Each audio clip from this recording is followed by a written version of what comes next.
बग्याल जी। बहुत बहुत धन्यवाद जी। सभापति महोदय। मैं इस बजट को स्वागत करते हुए बजट के पक्ष में बोलने के लिए खड़ा हुआ हूं। सभापति महोदय, मैं सबसे पहले माननीय प्रधानमंत्री श्री नरेंद्र मोदी जी का आभार व्यक्त करना चाहूँगा। माननीय फाइनेंस मिनिस्टर निर्मला सीतारमण जी के द्वारा जो बजट इस सदन में प्रस्तुत किया, मैं कहूँगा वो एक ऐतिहासिक बजट है, क्योंकि हर साल बजट होते हैं, उसमें एक रूटीन बजट होते हैं और ज़्यादातर बजट जो है चुनावी क्षेत्रों को ध्यान में रख के किया जाता है। लेकिन इस बार के बजट में आपको बता दूं, इस बजट में पहली बार बॉर्डर के एरिया तक जहां 7 घर रहते हैं, 2 घर रहते हैं, उन जनसंख्याओं को भी ध्यान में रखते हुए यह बजट ने पहली बार बॉर्डर को स्ट्रेंथन करने के बाद किया है। किसान, गरीब, मजदूर, स्वास्थ्य, शिक्षा, सभी चीजों को मैं उन चीजों में नहीं चढ़ना चाहूंगा। मैं बॉर्डर क्षेत्र से आता हूं, लद्दाख, एलओसी, एलएसी, तिब्बत के साथ, चीन के साथ, पाकिस्तान के साथ जहां बॉर्डर लगते हैं, हमेशा एक तनाव रहते हैं और विपक्ष की ओर से हर वक्त मुद्दा रहता है कि बॉर्डर पे क्या है, बॉर्डर पे क्या है।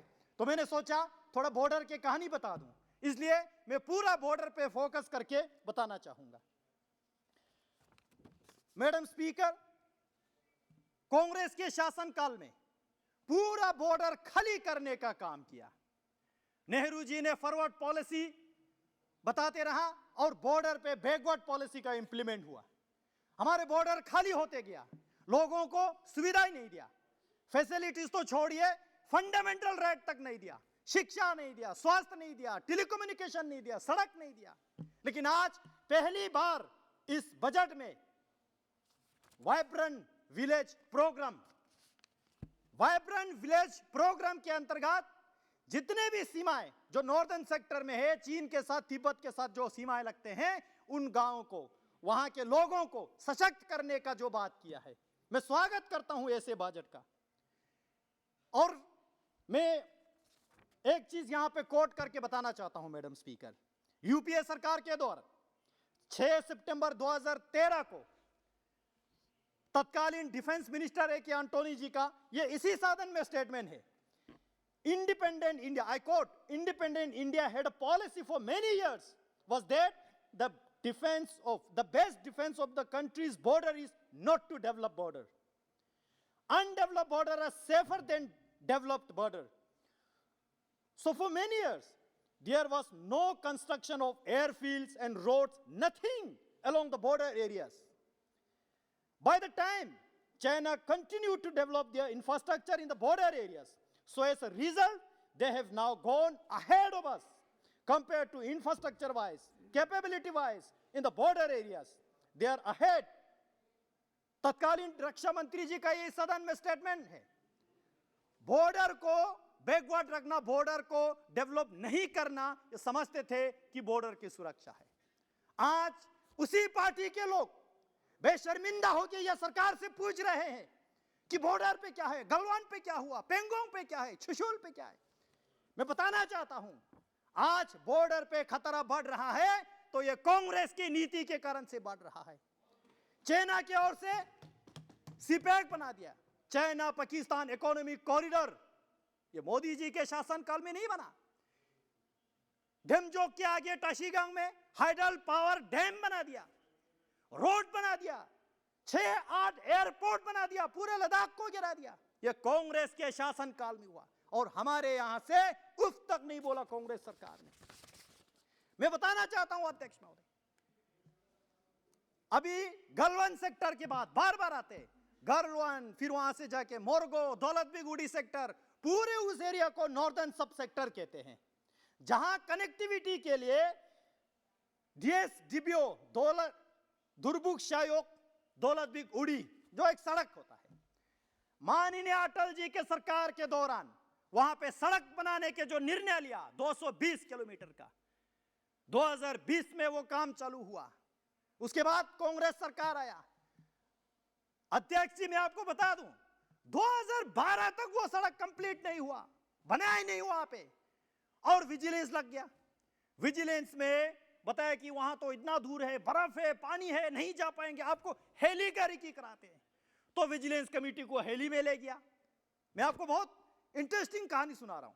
हेली में लेके गया, ऊपर से हेली से, हाँ भाई नीचे से सड़क है, हाँ अच्छा ब्लैक टॉप किया हुआ है, देखा, रिपोर्ट सबमिट किया, लेकिन उसमें यह बताया कि अच्छा ये बीच बीच में पानी आ रहा है तो ये रीअलाइनमेंट करके दोबारा बनाना पड़ेगा। तो ये जितने भी हजारों करोड़ है वो अध्यक्ष जी अभी तो शुरू किया है, अभी तो शुरू किया, अभी तो शुरू किया, प्लीज। तो वो सड़क जो है रिपोर्ट में बता दिया कि अच्छा ये ब्लैक टॉप हुआ, बीच बीच में इसको रीअलाइनमेंट करना पड़ेगा। मैं आपको बता दूं अध्यक्ष महोदय, सड़क बने ही नहीं, नीचे ब्लैक टॉप के जगह कंबल बिछा दिया इन्होंने, कंबल बिछा दिया। आप यकीन करोगे, कंबल बिछा के वो आज भी, मैं वहां शयोग जाता हूं, दुर्बुक जाता हूं, टंग से जाता हूं, लोगों से मिलता हूं, वही लोग जो ग्राउंड की हकीकत कहानी मुझे बताते हैं, संसद जी ऐसा होता था।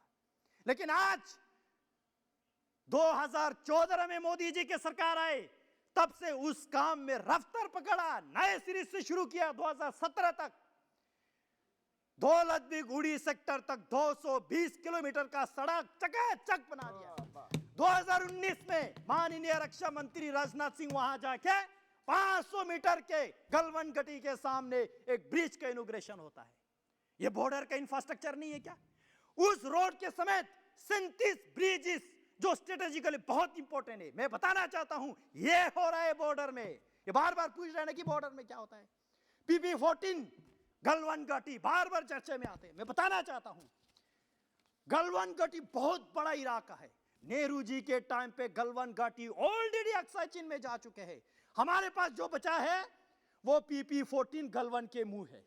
आज भी हम वहीं पे हैं जहां पे हम थे। 1 इंच नहीं गया, 1 इंच नहीं गया। मैं बताना चाहता हूं अध्यक्ष जी आपको, पूरे बॉर्डर क्षेत्र में लुकुंग से लेके स्पंगमिक, मनमेरा, खक्ता, छुशुल, जिन गांव का मैं नाम ले रहा हूं, पेंगोंग झील के सामने किनारे वाले हैं, सड़क ही नहीं थे। आज माननीय मोदी जी ने CRF के फंड से, PMGSY के फंड से वो सारा ब्लैक टॉप हो चुका है। ये हो रहा है बॉर्डर में। छुशुल जहां पे 1962 में रिजंगला वार बहुत एक प्रचलित है, बहुत फेमस है। उस छुशुल में आज 4G से ज्यादा स्पीड में टेलीकम्युनिकेशन वहां नेटवर्क चलता है। यह हो रहा है बॉर्डर पे। आज बॉर्डर इंफ्रास्ट्रक्चर डेवलप करके अपने सीमा सुरक्षा बढ़ा रहा है। छुशुल से और एक चीज मैं बताना चाहता हूं, वहां पे रिजंगला मेजर शतन सिंह जी के समेत 114 कुमाऊं के जवानों ने शहादत दी, बलिदान दिया 18 नवंबर 1962 में। कांग्रेस के तत्कालीन सरकार ने माना ही नहीं। बहुत दुख होता है ये बताते हुए, बहुत दुख होता है। वहां पे 18 नवंबर 1962 के सुबह युद्ध हुआ, हमारे 114 जवान शहीद हुआ। 4 महीने तक कांग्रेस ने उसका पूछताछ नहीं किया। मना की दिल्ली सरकार ने, कहीं भाग गया होगा, सरेंडर किया होगा, युद्ध का मैदान छोड़ दिया होगा। पूरा बर्फ पड़ा, विंटर में बर्फ में सारे हमारे वीर जवानों के लाशें ढक गया। धीरे धीरे बर्फ पिघलती गया। हमारे वहां जो भेड़ बकरी पश्मीना गोट चराने जाते थे उन लोगों ने दिया, अरे ये तो लाश है, ये तो हमारे फौजी का है। तब जाके पता चला हमारे भारतीय सेना ने 1 इंच तक नहीं गवाया। और वहां से the last man, Indian army का एक बहुत बड़ा स्लोगन आता है, जो अंतिम व्यक्ति अंतिम अम्युनिशन तक वहां पे जो लड़ाई किया, the last man last round, ये आज बहुत फेमस स्लोगन है। वहां जो लाश पड़े थे हमारे सेनाओं के, किसी के हाथ में बम, किसी के हाथ में बंदूक, किसी के हाथ में जो इंजेक्शन, जो मेडिकल असिस्टेंट थे, पूछा ही नहीं कांग्रेस ने इतने बेशर्मी से।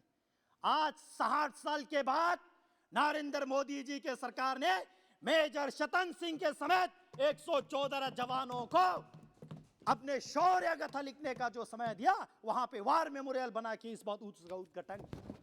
यह कांग्रेस पार्टी हमेशा भारतीय सेना पे संदेह करते रहता है, उंगली उठाते रहता है। मैं बताना चाहता हूं अध्यक्ष महोदय, वहां पूरा बॉर्डर समेत तुर्तुक इलाका, एक बहुत बड़ा इलाका 1971 में POK से लिबरेट होकर हिंदुस्तान के साथ जोड़ा। पूछा ही नहीं इन्होंने, पूछा ही नहीं। इस बार पहली बार माननीय मोदी जी के सरकार में हम यहां आजादी का अमृत महोत्सव, आजादी के 75वीं साल मना रहे। तुरतुक वालों ने इस बार 50वीं साल मनाया। वहां तुरतुक, टैक्सी, थांग, बोगदांग, ये चुलुंका सारा आता है। ये पहचान दे रहा है, हर एक व्यक्ति को पूछ रहा है। मैं बताना चाहता हूं आपको, केवल छुशुल ही नहीं, वहां से जाके छागा, फिर दुंगटी। दुंगटी का कहानी बहुत इंपॉर्टेंट है। वहां पे एक ब्रिज होता था, ककजुंग वैली, सैकड़ों किलोमीटर वहां पे हमारा पश्चर लैंड होता है, वहां पे हमारे नोमैड लोग जाता है। चाइना ने ऑब्जेक्शन किया, अपनी जमीन में से ब्रिज को हटा दिया कांग्रेस सरकार ने 2007 में। भाई ये कौन सा सुरक्षा है? आज मोदी जी के सरकार ने साहसिक कदम दिखा के वहां पे 25 करोड़ के ब्रिज बना रहा है। ये हो रहा है बॉर्डर पे। मैडम मैं जल्दी खत्म कर रहा हूँ, जल्दी खत्म कर रहा हूँ। 5-6 आदमी हमारे और बोलने वाले हैं। जी मैं जल्दी खत्म कर रहा हूँ। हाँ। आज इस सरकार ने इस वाइब्रेंट विलेज प्रोग्राम में ये सारा विकास दे रहा है। बॉर्डर एरिया में मैं आपको एक उत्तराखंड की कहानी बता दूं। वहां पे पिथौरागढ़ डिस्ट्रिक्ट में एक छोटा सा गांव है। मैडम स्पीकर, बस 2 मिनट में मैं कंक्लूड करूंगा। वहां पे पिथौरागढ़ में एक प्लीज एक वहां पे एक मैं भूल गया, आपने डिस्टर्ब किया बीच में। एक छोटा सा गांव है, वहां से पूरा माइग्रेट हो गया खमलिंग। आज वहां पे दोबारा लोगों को बसाने के लिए टेलीकम्युनिकेशन सारा सुविधा देने की बात कर रहा है। इन्होंने पूरा अक्साई चिन्ह तो दे दिया। जब 370 यहां पे हट रहे थे, कांग्रेस पार्टी ने ऑब्जेक्शन किया। मैं सवाल खड़ा करना चाहता हूं, 370 के रहते हुए आपने कैलाश पर्वत के समेत मानसरोवर झील जो है चाइना को दे दिया। कैसे दिया भाई? 370 के रहते हुए आपने 370 ले। और एक सवाल मैं पूछना चाहता हूं, 1962 से लेके 2019 के इलेक्शन तक कांग्रेस पार्टी ने अक्साई चीन को वापस भारत के साथ जोड़ने का एक बार भी मैनिफेस्टो में इन्होंने नहीं लाया। क्यों नहीं लाया? चीन से डरते हैं क्या? नेहरू जी के छवि खराब होने में डरते हैं क्या? या चीन से इतना प्यार है आपको? सुनो, आपको बॉर्डर पे सुनने में बहुत तरसते हैं ना, सुनो मैं बता रहा हूं आपको। अध्यक्ष जी, ऐसे बहुत सारे योजनाएं। आज मैं यहां पे मांग कुछ रखना चाहता हूं टूरिज्म इंडस्ट्री को लेके। पूरे बॉर्डर एरिया जो है आज मोदी सरकार ने टूरिज्म के लिए खोल दिया। सियाचिन बेस कैंप तक मैंने खुद वहां पे ग्रुप लेके गया, टैक्सी थांग तक, द्रास की मुश्को वैली तक, हुंदरमान तक, डेमजोक, उमलिंग ला पास, हाईएस्ट मोटरेबल रोड तक। लेकिन साथ ही साथ पिछले 3 साल कोविड के चलते हुए लद्दाख के टूरिज्म इंडस्ट्री को बहुत लॉस हुआ। मैं आपके माध्यम से सरकार से निवेदन करना चाहता हूं, उनको रीएस्टेब्लिश करने के लिए इंसेंटिव कुछ दे। अध्यक्ष जी, हमारे लद्दाख में आईटीबीपी का जितना भी बॉर्डर आउटपोस्ट है, वहां पे नेटवर्क की जरूरत है, वहां पे इलेक्ट्रिसिटी की जरूरत है। सरकार उस तरफ भी तवज्जो दे। बस मैं खत्म कर रहा हूं, मैं खत्म कर रहा हूं। को भी बोलना है अध्यक्ष जी, श्री राहुल कसवा जी। ऐसे सरकार ने जो पूरे लद्दाख को एक बार फिर से सार उठाने का काम दिया, और इस बजट में 5,958 करोड़ फिर लद्दाख को दे रहा है। इससे सौभाग्यशाली हम क्या होना चाहिए? लद्दाख के हर एक व्यक्ति आज गौरवान्वित महसूस करते हैं। हम बॉर्डर के चौकीदारी करेंगे, देश के लिए मर मिटेंगे, कांग्रेस की तरह अपने देश को नीलाम होने नहीं देंगे। यहाँ पे कांग्रेस के लीडर ये सवाल खड़े करते हैं, मोदी जी ने इस राष्ट्र को, भारत को 2 राष्ट्र। मैं बताना चाहता हूं, कांग्रेस ने मोहम्मद अली जिन्ना जी ने 2 नेशन का थ्योरी दिया। कांग्रेस मोहम्मद अली जिन्ना से इंस्पिरेशन लेते हुए और 2 कदम आगे बढ़ा। इसी भारत को उन्होंने 3 टुकड़े किया। बस लास्ट पॉइंट 3 टुकड़े किया। एक भारत जहां पे आज हम खड़े हैं, दूसरी भारत अक्साई चीन चाइना को हवाला कर दिया, तीसरी भारत पीओके पाकिस्तान को हवाला कर दिया। कांग्रेस पार्टी बेशर्मिंदा से आज सरकार के नियत और इंडियन आर्मी के शौर्य गाथा पे सवाल खड़ा कर रहा है। मैं आपको बहुत बहुत आभार व्यक्त करता हूं, और इस बजट को मैं स्वागत करता हूं। बहुत सारी बातें आ गई।